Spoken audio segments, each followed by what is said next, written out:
Seth at Wandering Gaijin Tuning. I wanted to take this opportunity to show you a data log I got in yesterday and kind of show you, talk about how data logs can help us as a tuner, help you guys troubleshoot when using a proper standalone ECU or any kind of ECU where we can extract the data logs and look at them.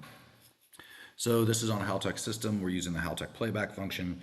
Same thing can be done with Mega Log Viewer in a CSV file for things like ECU Tech or other ECUs out there. Most ECU standalones have their own playback feature.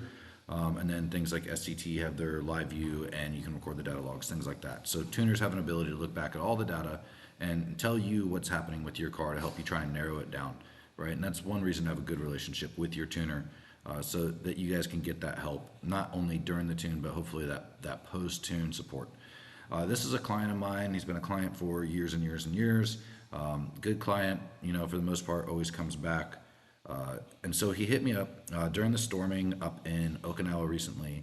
He went through a large puddle in his FDRX7.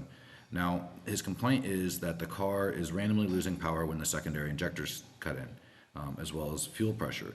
So he does have a fuel pressure sensor fitted, which I consider to be almost an essential sensor on a standalone these days. It gives us so much data and ability to tune with as well as troubleshoot with. So highly recommend that. So what we're going to look at right here, and you can see his data up. So right now, as he's driving at 4,000 RPMs, you know, his AFR is not bad, alternator working, everything's looking good here, and his fuel pressure is what we expect. So the expected fuel pressure from the ECU is 286 kPa. He's running at 289 kPa. So we're going to play this through just a little bit, and I'll pause it when the event happens and the car shuts off. So we're driving.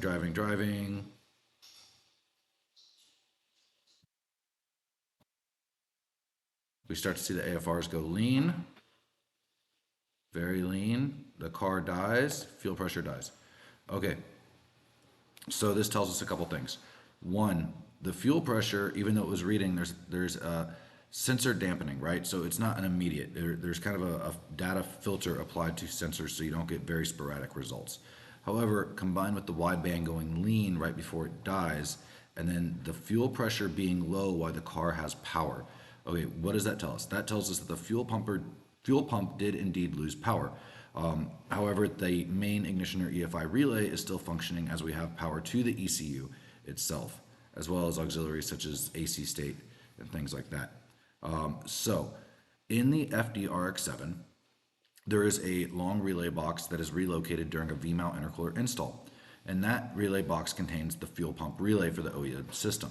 When we install larger pumps, often we'll use the original signal wire from that relay to trigger the aftermarket relay system for the direct draw on the bigger 450 liter per hour fuel pumps, etc. Seeing this data and seeing how the fuel pressure is off with the EFI and knowing where that relay box is in the car, I told the client to check that relay box, pull the fuel pump relay, and sure enough, there was corrosion and moisture inside of that relay. Clean that up, replace the relay with a spare, car's good to go, he's back on the road, no dramas. It took us about 20 minutes to troubleshoot this. So data is your friend if you learn how to use it. Have a great day. Seth out.